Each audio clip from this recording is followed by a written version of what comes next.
The month of Elul, Chodesh HaRachamim ve'Haslichot, it's the time to do tshuva, and today we tell a story, an amazing story that happened in upstate New York near Monsey. There was a Yid who was very far from observing Torah and mitzvahs, contractor. One morning he goes into a little bagel place, a frum place. There's an old Haredi lady there who is serving him his food. He's done eating, and she gives him the bill. He pays, but then he realizes he doesn't have enough money to give her the tip.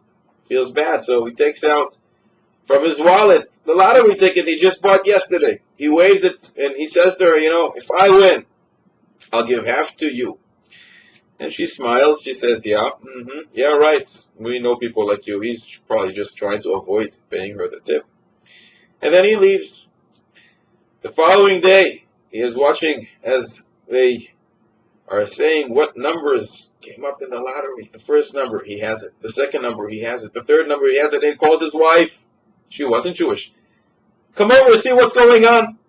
And indeed, he won $5 million. He's yelling, he's screaming, he's starting to dance. His wife is dancing, and she's so happy. But then suddenly he says, $2.5 million is not ours.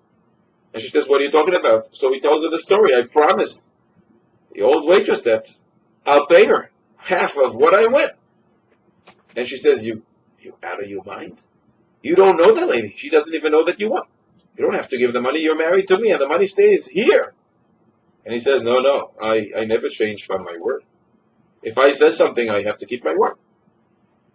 And his wife says, if you do that, I'm leaving.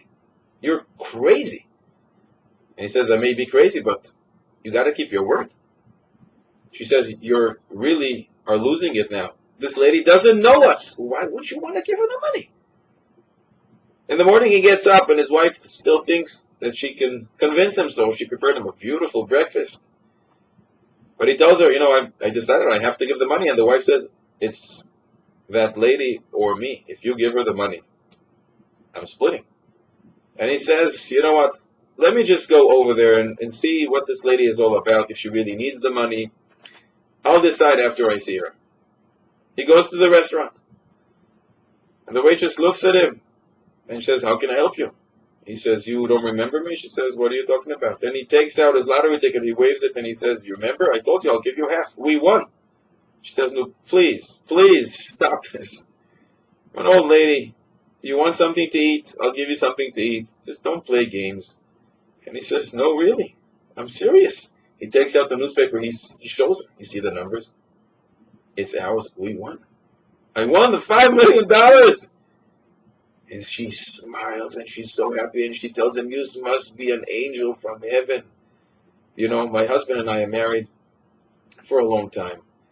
We had a daughter, but then we waited many years, and we finally had a son, and he is so sick.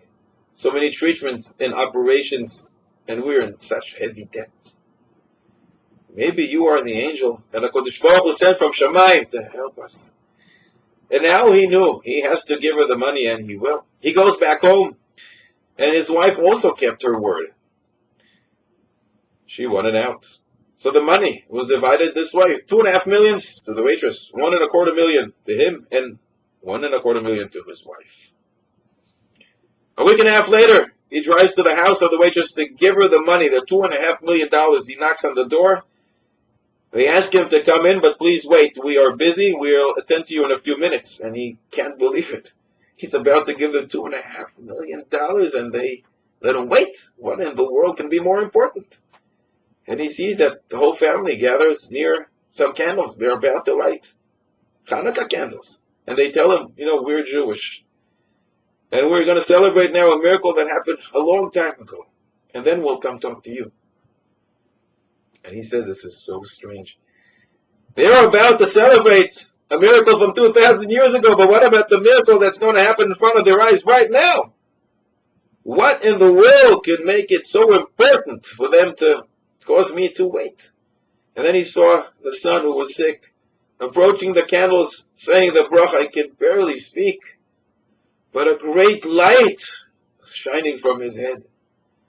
And then the match that lit the candle was the match that lit his neshama. And he felt, this is so special. Really got to check it out. What would make sane people wait for $2.5 million because they need to light some candles to celebrate a miracle? It happened so many years ago. He became a Baal Tshuva, went to yeshiva. And 2 years later, he married the daughter of the waitress. HaKadosh Baruch Hu has his ways, mysterious ways, in order to bring his children back. We just need to look from the side to enjoy the amazing ways HaKadosh Baruch Hu chooses to bring his children back. And if we can, we should assist them.